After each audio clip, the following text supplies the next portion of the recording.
Hello, this is our presentation on comparative anatomy project of a worm and a rat. I'm Brenda Yonan. I'm Avi Carr. And Sebastian Santana. And I'm Christopher Arroyo. At a visual point, an earthworm and rat don't seem to be similar at all. You might be surprised, but these two species have some common parts if observed through their inner structure.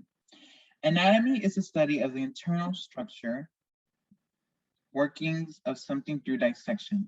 Through the process of evolution, many species share common features that were passed down from common ancestors. In this experiment, we perform an examination of the two species' inner parts, followed by comparing and contrasting them. The main point presented in this presentation is animal background, animal anatomy, and general comparison. This is the animal background for the worm, starting with the taxonomic names. The kingdom is Animalia, phylum Annelida, class Clitellida, order Haplotaxida, family Acanthodrylidae, genus Lumbricus, species Lumbricina. The ecological habitat for the worm is that earthworms can survive anywhere where there's moist soil or dead plant material. They're abundant in rainy forest areas, but also find habitats in freshwater or land. They are at the bottom of the food chain, acting as decomposers. They break down and recycle waste products as well as matter from dead plants and animals and taking it back into the soil.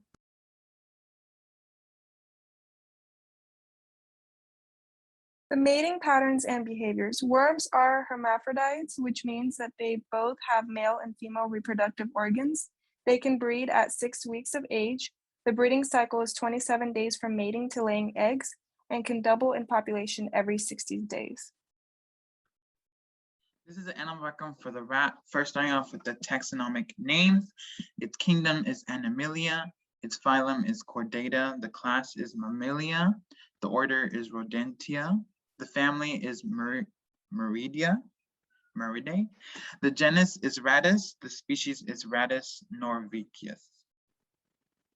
The ecological habitat of rats, they pretty much live anywhere in the wild or near humans within houses or warehouses.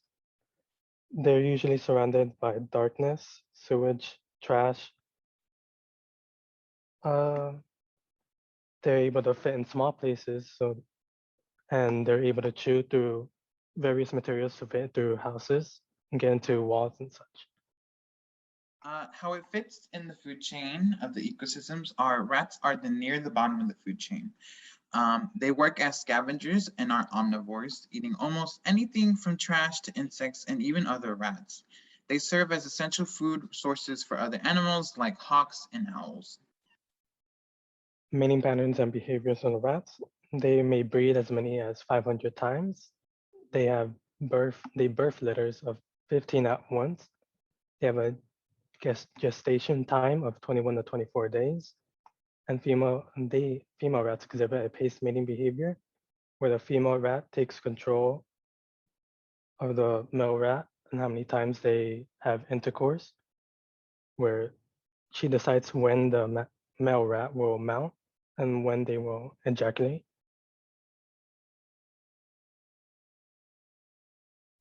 The digestive system of a worm. The mouth is the first located at the top of the picture, then pharynx, which is the first part after the mouth. There's also the esophagus that leads from the pharynx, but you won't be able to see it because it is underneath the heart. Then after the esophagus, there is crop, followed by the gizzard. The gizzard leads to the intestine, which is in the middle, and it goes down till the anus of the worm. The rat, it starts at the mouth, which you could see here, which then follows to the pharynx, which then goes to the esophagus, which is a tube that transports the food to the stomach. From the stomach, it then goes to the small intestines, which are these huge kind of like looking organs, and then follows into the large intestines. The reproductive system of a worm includes testis sacs, testis, seminal vesicles, and there's 3: anterior, middle, posterior. This is a male reproductive organ, and this is where sperm is produced. Anterior sperm funnels and posterior sperm funnels. There's also sperm receptacles, anterior and posterior spermathecus, And this is the female reproductive organs. They hold sperm after cross-fertilization has occurred. And finally, there are ovaries. Rats will be either male or female. Female rats have ovaries, which are connected to oviducts, which are then connected with a uterus, which then leads to the vagina. Ovaries are responsible for the eggs going to the oviducts, and fertilization happens within these oviducts.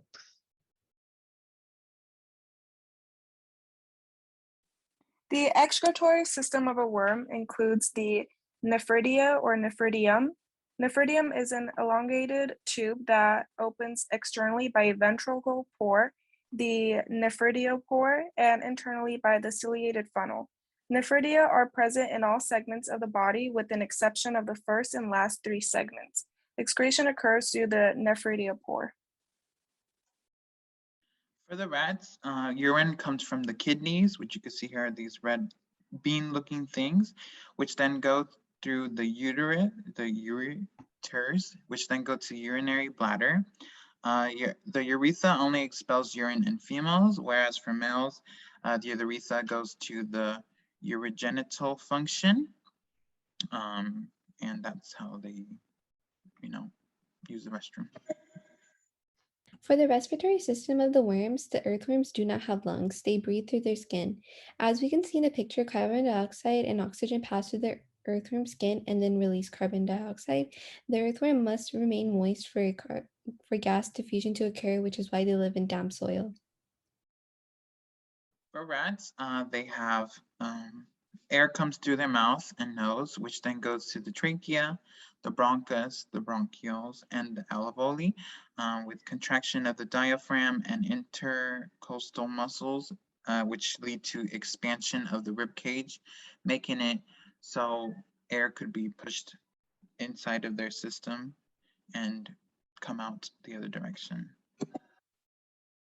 For the circulatory system of the worm, it has a closed circulatory system and it has a mid-dorsal vessel, which is located on the digestive tube, is contractile and the blood flows forward. It also has a mid-ventral blood vessel, which is non-contractile, is suspended from the digestive tract in the mesentery, and the blood flows backwards. In all, except 5 segments, the blood circulates from the ventral to the dorsal to the capillaries of the digestive tube, the body wall, to a set of transverse segmental vessels.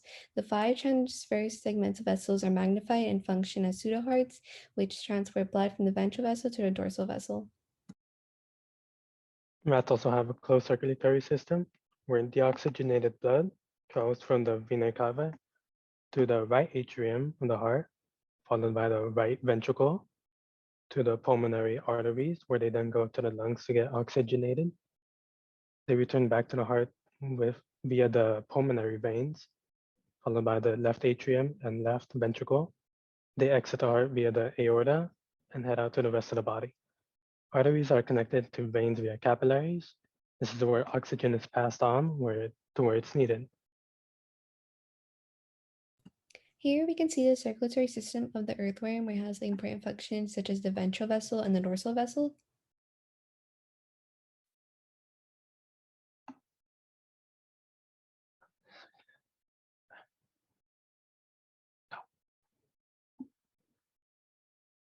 For the nervous system of the worm, it consists of 2 pairs of the circumpharyngeal ring, 2 suprapharyngeal ganglia, and 1 suprapharyngeal ganglion fused by a commissure. The subpharyngeal ganglion controls the ventral nerve cord. In every segment, there are 3 pairs of nerves separate off the enlarged section of the nerve cord. The function of the nervous system allows the earthworm to move, respond to touch, vibrations, light, and chemicals. Rats have cardiac muscles, which are responsible for the heart's ability to pump blood. They have smooth muscles, which are found in organs like the pancreas, liver, and intestines. They're also found in the urinary system, where they help expel waste, such as toxins. Skeletal muscles, which are responsible for locomotion and voluntary movement. Their axial skeleton is made up of the skull, as well as the rib cage and vertebral column. The appendicular skeleton includes limbs, both upper and lower. Here we can see the nervous system of the worm. So we have the mouth, and the ventral nerve cord and the other important structures. On the right, you can see the picture of the rat's brain as well as the spinal cord.